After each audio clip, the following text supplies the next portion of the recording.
Ang atake sa puso o heart attack ay isa sa mga pangunahing sanhi ng kamatayan ng mga Pilipino ayon sa mga ulat ng Department of Health. Mas nakakatakot lalo kung ikaw ay nag-iisa sa oras na mangyari ito. Maraming Pilipino ang nag-aakalang ang heart attack ay biglaan at walang babala. Ngunit sa katotohanan, kadalasan ay may mga senyales itong ipinapakita ilang minuto o oras bago tuluyang lumala. Ang problema, hindi lahat ay marunong tumilala sa mga sintomas at mas lalong hindi alam kung ano ang dapat gawin kapag sila ay nag-iisa. Sa Pilipinas, maraming kaso ng biglaang pagkamatay sa bahay, sa banyo o habang natutulog. Hindi dahil walang lunas, kundi dahil huli na ang pagkilos. Ayon sa mga cardiologists, ang unang 5 hanggang 10 minuto ng heart attack ang pinaka-critical. Sa panahong ito, may pagkakataon pang mailigtas ang sarili kung alam mo ang tamang hakbang. Hindi sapat ang umasa lamang sa dasal o lakas ng loob, kailangan ang kaalaman at mabilis na aksyon. Ang video na ito ay ginawa upang bigyan ka ng malinaw, praktikal at napatunayang mga hakbang na maaari mong gawin kung ikaw ay makaranas ng heart attack habang nag-iisa. Hindi ito pamalit sa doktor, ngulit maaari itong maging tulay sa pagitan ng buhay at kamatayan. Sa kulturang Pilipino, madalas nating isinasantabi ang sintomas, baka kabag lang, napagod lang, o mawawala rin yan. Ngunit ang ganitong pag-iisip ang madalas na nagiging sanhi ng trahedya. Ang kaalaman ay kapangyarihan. Sa pamagitan ng pagmag-awang sa 6 na mahahalagang hakbang na ito, maaari mong mapahaba ang iyong oras, mapanatili ang malay, at mapataas ang tsansa ng kaligtasan hanggang sa dumating ang tulong. Tandaan, kapag ikaw ay nag-iisa, ikaw mismo ang unang responder ng sarili mong buhay. Unang dapat mong gawin, kilalanin agad ang mga simptomas, huwag ipagwalang bahala. Ang pinakaunang hakbang sa pagligtas ng sarili sa heart attack ay ang agarang pagkilala sa mga sintomas. Ayon sa pananaliksik na ginagamit ng mga cardiologist sa Pilipinas, ang pinakakaraniwang sintomas ay pananakit o paninikip ng dibdib na tumatagal ng higit sa 5 minuto. Maari itong pakiramdam na parang may mabigat na nakadagan, parang hinihigpitan o sinusunog ang dibdib. Ngunit hindi rito nagtatapos ang mga senyales. Maraming Pilipino ang nakakaranas ng pananakit na kumakalat sa kaliwang braso, balikat, leeg, panga o likod. May iba ring biglang hinihingal kahit hindi gumagalaw, pinagpapawisan ng malamig, nahihilo, nasusuka o nakakaramdam ng matinding panghihina. Mahalagang tandaan na hindi pare-pareho ang sintomas ng heart attack sa lahat. Sa mga babae, senior citizens at may diabetes, minsan ay walang matinding sakit sa dibdib.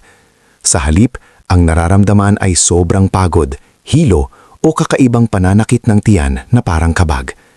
Ito ang dahilan kung bakit maraming kaso sa Pilipinas ang hindi agad nadadala sa ospital dahil mali ang interpretasyon sa sintomas.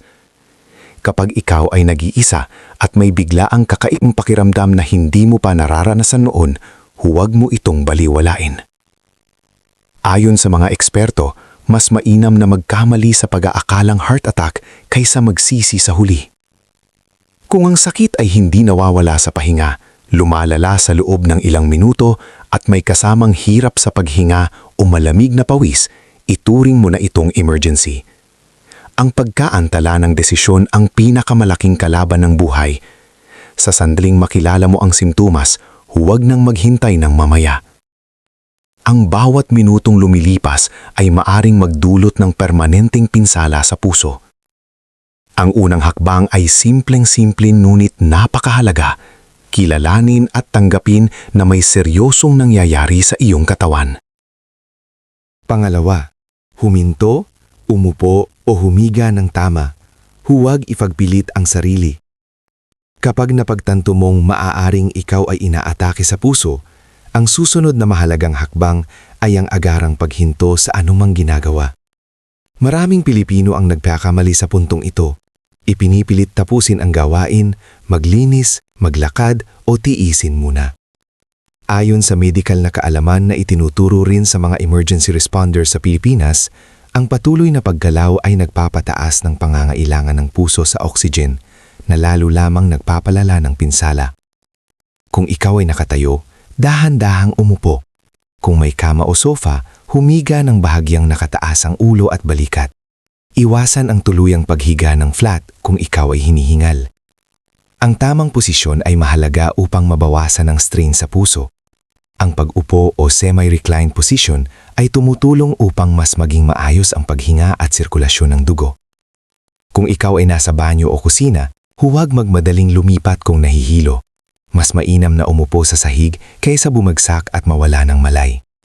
Sa Pilipinas, maraming kaso ng heart attack ang nauuwi sa head injury dahil sa biglaang pagkahimatay. Ang pag-iingat sa posisyon ay hindi lamang para sa puso, kundi para sa kabuuang kaligtasan. Pangatlo, tumawag agad ng tulong. Huwag mahiyang humingi ng saklolo. Isa sa pinakakritikal at napatunayang hakbang kapag ikaw ay inaatake sa puso at nag-iisa ay ang agarang pagtawag ng tulong.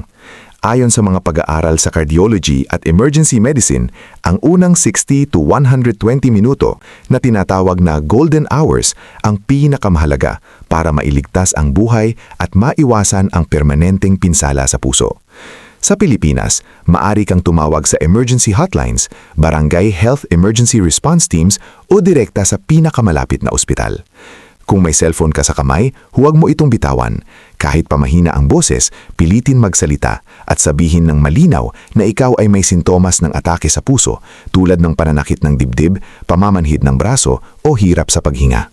Maraming buhay ang nailigtas dahil lamang sa isang tawag na ginawa sa tamang oras. Kung may kapitbahay ka, huwag mag-atubiling sumigaw o magpadala ng mensahe. Sa kulturang Pilipino na may bayanihan at malasakit sa kapwa, kadalasan ay may tutulong basta alam nilang emergency ang sitwasyon. Sa kasamaang palad, ipinapakita ng pananaliksik na maraming biktima ng heart attack ang nade-delay dahil sa hiya, takot o pag-iisip na kaya pa. Ayon sa mga medical journal, ang pagkaantala sa paghingi ng tulong ang isa sa pangunahing dahilan ng pagkamatay sa heart attack. Hindi kahinaan ang humingi ng saklolo, ito ay isang desisyong nagliligtas ng buhay. Kung ikaw ay may access sa telepono, ilagay ito sa loudspeaker mode upang hindi mo kailangang hawakan ng matagal, lalo na kung nahihilo o nanghihina ka. Ibigay ang iyong eksaktong lokasyon, pangalan at ipaalam na ikaw ay nag-iisa. Banggitin kung ikaw ay may alta presyon, diabetes, kolesterol o dati ng sakit sa puso at kung may iniinom kang gamot. Ipinapakita ng mga pag-aaral ang kumpletong impormasyon ay nakakatulong sa mga re-responde upang mas mabilis at mas tama ang unang lunas. Habang tumatawag, manatiling nakaupo o nakahiga, iwasang maglakad o magpuresa ng katawan. Huwag isara ang linya hanggat maaari. Sa maraming kaso, ginagabayan ng operator ang pasyente kung paano huminga ng maayos at manatiling gising. Tandaan, ang isang tawag ay maaaring maging huling tulay sa pagitan ng panganib at kaligtasan. Pang-apat, uminom ng aspirin kung mayroon at walang allergy. Ayon sa malawak at matagal ng proven medical research na sinusunod ng mga cardiologist sa buong mundo, kasama na ang mga doktor sa Pilipinas, ang aspirin ay maaaring makatulong sa mga unang minuto ng pinaghihinalaang heart attack. Ipinapakita ng mga pag-aaral na ang aspirin ay gumagana bilang anti-platelet agent. Ibig sabihin, pinipigilan nito ang pamumuo ng dugo na siyang karaniwang dahilan ng biglaang pagbabara sa ugat ng puso. Kapag mas maagang nabawasan ang pamumuo ng dugo, mas may tsansa na bumagal ang pinsala sa puso habang hinihintay ang agarang medical na tulong. Kung ikaw ay may aspirin sa bahay at wala kang allergy, walang history ng ulcer, walang aktibong pagdurugo at hindi ipinagbabawal ng iyong doktor, maaari kang numanga o nguyain ang isang low dose 81 mg o regular aspirin 300 to 325 mg. Ayon sa mga pag-aaral, mas mabilis ang epekto ng pagmuya kaysa paglunok ng buo dahil mas agad itong nasisipsip ng katawan.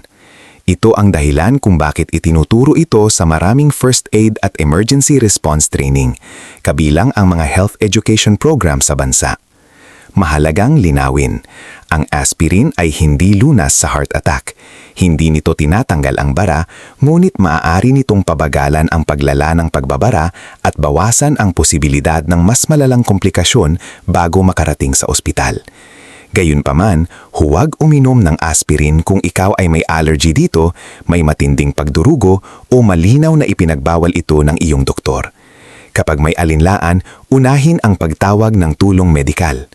Iwasan ang pag-inom ng kung ano-anong gamot o herbal remedies sa gitna ng atake. Sa kulturang Pilipino, may paniniwala sa bawang, suka o iba pang pamahiin, ngunit walang ebidensyang siyentipiko na nagpapatunayan na nakapagliligtas ang mga ito sa heart attack. Sa katunayan, maaari pa itong magdulot ng pagsusuka, aspiration o iba pang komplikasyon. Sa ganitong sitwasyon, aspirin lamang ang tanging over-the-counter na gamot na may malinaw na suporta mula sa siyensya at iyon ay may tamang kondisyon. Pagkatapos uminom ng aspirin, manatili sa tamang posisyon, huminga ng dahan-dahan at ipagpatuloy ang paghingi ng tulong. Obserbahan ang sarili. Kung ikaw ay nahihilo o parang mawawalan ng malay, subukang manatiling gising sa pamamagitan ng bayanad na paggalaw ng kamay o paa. Tandaan, ang aspirin ay pansamantalang tulong lamang. Ang tunay na lunas ay nasa agarang gamutan sa ospital. Kung nakakatulong sa iyo ang impormasyong ito, paki-comment ng numero 4 sa ibaba. At kung hindi ka pa nakasubscribe, mag-subscribe na at i-on ang bell notification para hindi mo makaligtaan ang mga susunod na videos. Ngayon, magpatuloy tayo. Panglima, kontrolin ang paghinga at isip. Iwasan ang matinding panik. Ang panik ay isa sa pinakadelikadong kaaway sa oras ng heart attack. Kapag ikaw ay labis na natakot, ang katawan ay naglalabas ng mataas na antas ng adrenaline at stress hormones. Ayon sa mga pag-aaral sa cardiac care at emergency medicine, ang biglaang pagtaas ng adrenaline ay nagpapabilis ng tibok ng puso, nagpapataas ng blood pressure at nagpapasikip ng maugad. Mga kondisyong lalo pang nagpapahirap sa pusong kulang na sa supply ng oxygen. Kaya sa unang sandali ng hinalang atake sa puso, ang pagkontrol sa paghinga at emosyon ay hindi simpleng payo lamang, kundi isang napatunayang mahalagang hakbang habang hinihintay ang tulong medikal. Ipinapakita ng pananaliksik sa breathing techniques na ang mabagal at malalim na paghinga ay nakaka-activate ng parasympathetic nervous system, ang bahagi ng katawan na responsable sa pagpapakalma. Subukang huminga sa ilong ng dahan-dahan sa bilang na 4, pigilin ng bahagya at ilabas sa bibig sa mas mahabang bilang na 6 hanggang 8. Ang ganitong ritmo ay napatunayang nakakabawas ng heart rate at tensyon sa dibdib. Sa Pilipinas, ito ay itinuturo sa ilang health seminars para sa mga may alta presyon at sakit sa puso bilang bahagi ng stress management at emergency self-care. Mahalaga rin ang kontrol sa isip. Ang simpleng positibong self-talk tulad ng kalmado lang, humihinga ako ng maayos, may paparating na tulong, ay may direktang epekto sa utak at nerbiyos. Ayon sa behavioral medicine studies, ang ganitong pag-iisip ay nakakabawas sa panic response at tumutulong sa mas maayos na paghinga at sirkulasyon. Iwasan ang biglaang pagbangon, pagtakbo o paglalakad mag-isa. Maraming Pilipino ang nagtangkang magpakatatag at umabot sa labas, ngulit nawala ng malay sa gitna ng daan. Mas ligtas na manatili kung nasaan ka, umupo o huminga ng bahagyang nakataas ang ulo at ipaalam ang iyong lokasyon sa mga re-responde. Kung ikaw ay malamig na pinagpapawisan, takpan ang sarili upang mapanatili ang init ng katawan. Tandaan, ang isip at katawan ay magkaugnay. Ang pananatiling kalmado ay hindi pagwawalang bahala sa panganib. Ito ay isang siyentipikong paraan upang hindi lalong lumala ang kondisyon. Habang hinihintay ang tulong, ang bawat mahinahong paghinga ay isang hakbang patungo sa buhay. Pang-6, manatiling gising at maghanda sa pagdating ng tulong. Ang huling ngunit napakahalagang hakbang kapag ikaw ay inaatake sa puso at nag-iisa ay ang manatiling gising, alerto at handa hanggang sa dumating ang tulong. Ayon sa mga pag-aaral sa emergency medicine at ulat ng mga first responders, ang maagang pagkawala ng malay bago makarating ang tulong medikal ay malaki ang ibinababa ng tsansa ng kaligtasan, lalo na kung mauuwi ito sa cardiac arrest. Kapag gising ang pasyente, mas madaling mamonitor ang sintomas, mas mabilis makapagbigay ng impormasyon, at mas maaga ring makakapagbigay ng tamang lunas ang mga rescuer. Kung ikaw ay nakakaramdam ng matinding antok, hilo o panhihina, huwag hayaang tuluyang pumikit ang iyong mga mata. Ayon sa clinical observations, ang banayad at paulit-ulit na paggalaw, tulad ng paggalaw ng mga daliri, paa o kamay, ay nakakatulong upang manatiling aktibo ang nervous system at bahagyang mapanatili ang daloy ng dugo. Maari ring magsalita ng malakas o paulit-ulit na banggitin ang oras o petsa upang manatiling may kamalayan. Kung may kakayahan pa, ihanda ang iyong identification, listahan ng iniinom na gamot, at anumang medical records at ilagay ito sa lugar na madaling makita. Sa konteksto ng Pilipinas, kung saan minsan ay limitado ang oras at informasyon ng mga emergency responders, ang ganitong paghahanda ay nakakapagligtas ng mahalagang minuto. Kung may pinto o gate na nakasara at kaya mo pa, subukang buksan ito upang hindi maantala ang pagpasok ng tulong, ngunit huwag ipilit kung ikaw ay nanghihina. Patuloy na makinig sa iyong katawan. Kung lumalala ang sakit sa dibdib, pamamanhid ng braso o hirap sa paghinga, ipaalam agad ito sa kausap mo sa telepono. Ayon sa mga rekomendasyon ng cardiology experts, manatili sa semi-upright position at gawin ng mabagal, kontroladong paghinga. Iwasan kumain, uminom, o matulog ng tuluyan maliban kung may malinaw na utos ang medical professional.